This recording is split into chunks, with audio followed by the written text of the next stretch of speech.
د الله تعالی حضور ته پیښېدل ډېره درنه مسله وي. حضرت سفیان ثوری رحمه الله د امت کې تیر الله تعالی ټوله زندگی په ډېره تقوا کې ورباندې تېره کړه او د مسلمانانو د خپل وخت غټ امام تیر د خپل وخت حضرت جنید بغدادي دی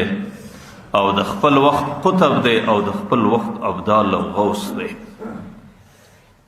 او د حرمینو د حدیث و عظیم استاذ حضرت سفیان ثوری دی. چې کله وفات کېده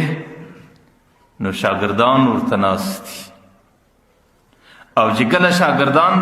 نو دی د خپل سر مبارک دی او د خپل ږیره مبارکه ده هغې په دې خارو پورې موږ شي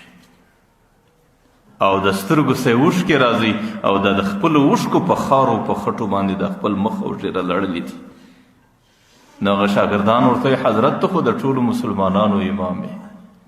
او ته د حرمینو استاذ کل وې او تا ته چې الله تعالی د پیغمبر د حدیثو څومره علم درکړی ولو ډېرو کمو انسانانو ته یې ورکړی ولې دومره په پریشانه کې دی ورته بچانو تاسو ته څه معلومه ده زما هغه ذات ته روبرو کېدل دي د هغې ذات مخ ته درېدل دي چې د هغې صفت دا دی چې ان بطش ربک لشدید د هغې رانیول ډېر سخت دي د هغې د رانیولو تاب څوک نه لري او د هغې د رانیولو طاقت او وس د چا سره نشته. که زه چیرې د الله تعالی در بطش لاندې رالم د الله تعالی در رانیولو لاندې رالم ای بچانو بیا به زما حالت ډېر خراب وي.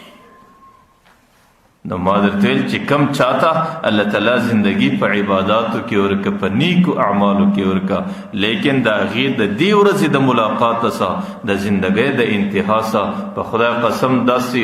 خوف او بیره او داسې ژړا وکړه چې انسان د هغې و ژړا او خوف و بیره ته حیران